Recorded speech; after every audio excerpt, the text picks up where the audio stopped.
The Cursed Christmas Carol. Once upon a chilling Christmas Eve, in the small town of Ravensbrook, where snow blanketed the cobblestone streets and carolers sang with festive cheer, lived a man named Elias. The bitter winds whispered tales of an ancient curse that loomed over the town, yet the townsfolk carried on with their holiday preparations, oblivious to the spectral forces awakening in the shadow. Elias, a melancholic man with haunted eyes, wandered the cobbled lanes. His past was intertwined with an abandoned orphanage that stood desolate on the outskirts of town, its windows shattered and the facade worn. The orphanage held a dark secret. Elias had spent his childhood within its walls, and the memories of that forsaken place clung to him like ghostly specters. As the clock struck midnight, Elias found himself drawn to the orphanage by an otherworldly melody that echoed through the still night air. The carol was haunting, a spectral composition that seemed to seep into his very soul. Ignoring the warnings of the townsfolk, Elias approached the decaying entrance, the melancholy notes pulling him closer.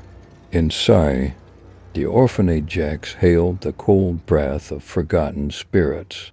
Flickering candles cast lone shadows on the cracked walls. To Elias's disbelief, the ghostly silhouettes of children, long lost to time, appeared before him. Their eyes, hollow yet pleading, beckoned him to join their spectral reunion.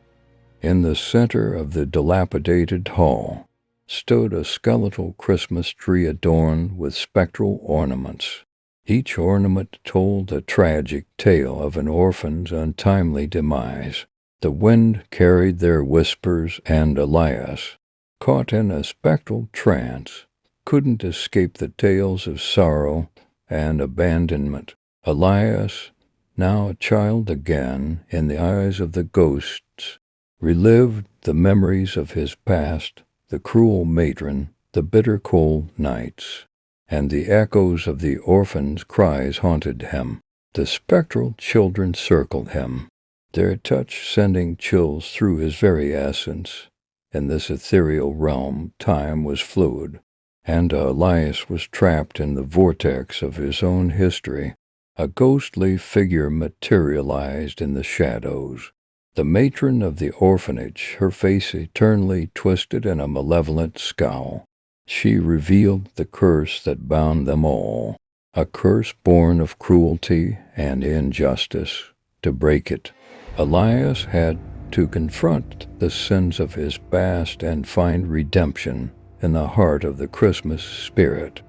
Determined, Elias faced his memories with courage. He embraced the spectral children, promising them a Christmas of warmth and joy together. They adorned the skeletal tree with memories of love and compassion, dispelling the darkness that had lingered for decades. As the first light of Christmas dawned, the orphanage crumbled into ethereal mist. Its curse lifted. The spectral children, now freed from their tormented existence, ascended into a celestial light, leaving Elias with a profound sense of peace. Ravensbrook awoke to a Christmas morning like no other. The once abandoned orphanage now stood restored, surrounded by a vibrant blanket of snow. Elias, changed by the haunting ordeal, embraced the spirit of Christmas with newfound warmth. The town, unaware of the spectral drama that unfolded, celebrated a Christmas reborn, unaware of the dark tale that had woven itself into the fabric of their holiday traditions.